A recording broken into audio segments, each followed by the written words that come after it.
I just did a podcast about limiting distractions, and I mentioned that the whole internet and marketing is built on monetizing the distractions of consumers. So I want to give you a little behind the scenes look. I'm Justin Hitt with Ad Briefing's Copywriting Tips. When I'm producing my podcast, I'm actually here on my iPad. When I'm producing my podcast, I'm using the Spreaker console, and it has stats, and these stats are by no means impressive. Let's get a nice little window here. It's going to take us out to the website. Let's quickly look. 6,526 downloads. You can see the numbers here. In order for me to monetize one of these YouTube channels or a Spreaker channel or a podcast or something, I need to have about 1,000 views per every podcast. So I'm recording the podcast, I'm getting it out there on the networks, and then if I don't have 1,000 views, then I'm not going to get people to raise their hand on the offer in the podcast. I'm not going to get the opportunity to make a little bit of advertising revenue or really getting picked up on suggestions on some of the different platforms. Most of my podcasts are actually on many different channels. Let's get a quick little report here. And by the way, these numbers are off because I can go to these different channels and I can see the stats in these channels themselves.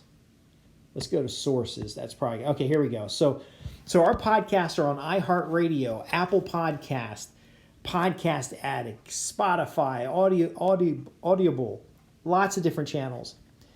And I kind of estimated by going down to these different platforms, it's 4,000 or 5,000 people a month. But again, unless one platform can see 1,000 views or 1,000 downloads, then you're really not going to start picking up any type of advertising revenue. Now, again, if you're a copywriter, marketer, business development professional, you don't need to have 1,000 people viewing it because, again, the content is designed to be universal. So what I mean by that is when I'm producing my podcasts, I will send people to specific episodes, either in my email newsletter, in a postcard campaign, or some other advertisement. Another example of the monetization or the need for a large number of visitors, and again, this is by no means impressive. I'm not meaning to be impressive. In fact, I figured out a way to do this to get clients, to get more business without having a giant channel. I literally have 55 subscribers. I think my other channel has like 10 subscribers. The way I'm benefiting is, again, sending people directly to specific videos. We have the analytics over here. This is a channel that covers some of my agricultural related stuff. So we got to pop over to analytics. You can see the watch time. There are metrics in here that matter. You do want to have an increasing number of subscribers, an increasing number of watch time. But I feel a little bad that in the last 28 days, I've consumed 150 hours of my viewers' time. So I want to make sure I have the best quality, but also that they take an action, because if they watch a bunch of videos and don't do anything, then I haven't gotten them off the couch per se. When we talk about John Carlton's perception of a customer, which is sloth, basically sitting on the couch. Anyway, so my reach here tells me about impressions and stuff changing here, tells me about keywords.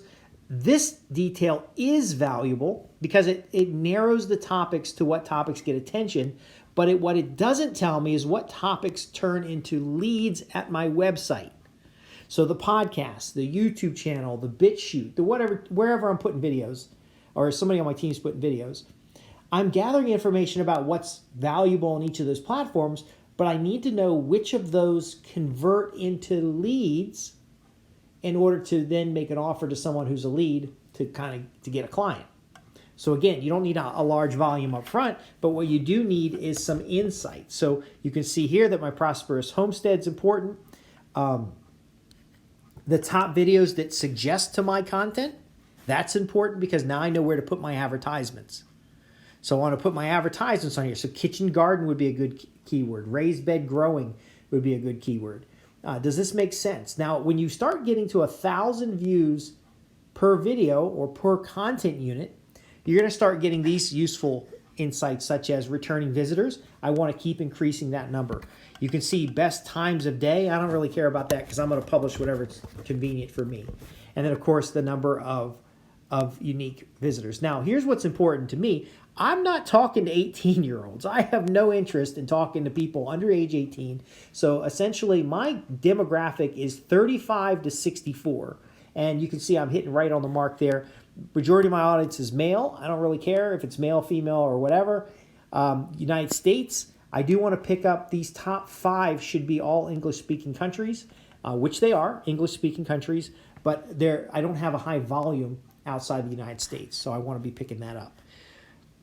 I don't really care if people subscribe or don't subscribe. This is another useful fact, other audiences. So while I'm consuming people's time to present my content, and that content is specifically designed to give them 1 or 2 quick tips, get them started down a certain path, and then get them to take an action to prove to themselves that what I've given them is valuable, I do need them to raise their hand so that I can repeat connect. I don't want to keep getting new people. But these people down here, it says other channels that people watch, they have already got a big audience.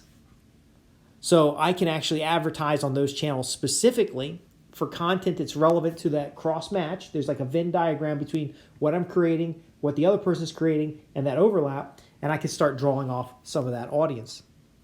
But again, we are profiting from the attention of our viewer. Let's make sure we're delivering value to our viewer by raising the problems they face and then delivering to them specific solutions. So folks, I'm Justin Hitt with Prosperity Homestead. I'm sharing some insights on the whole challenge of grabbing someone's attention, keeping someone's attention, monetizing someone's attention, both how it can be, you can waste people's time. You don't want to be wasting people's time. But if you're delivering value to them and you're taking them to the next step, you're taking them from the podcast platform, from their player, from the YouTube, from these platforms onto your mailing list, then you can start delivering additional value. You can start offering them solutions. You can start getting to know them better with surveys and interactions. And that's really how you take it to the next level. I want to thank you for listening. I'm Justin Hitt with Ad Briefings, Copywriting Tips. You can see I got a couple podcasts here, Ad Briefings, Copywriting Tips. And we have 116 episodes, of which you probably haven't listened to them all. But again, I don't really care. I want you to listen to the ones that are useful to you. I want you to take action so that you can transform words that sell. You can gain that influence. You can communicate more clearly, and we can start helping solve clients' problems. Thanks for listening.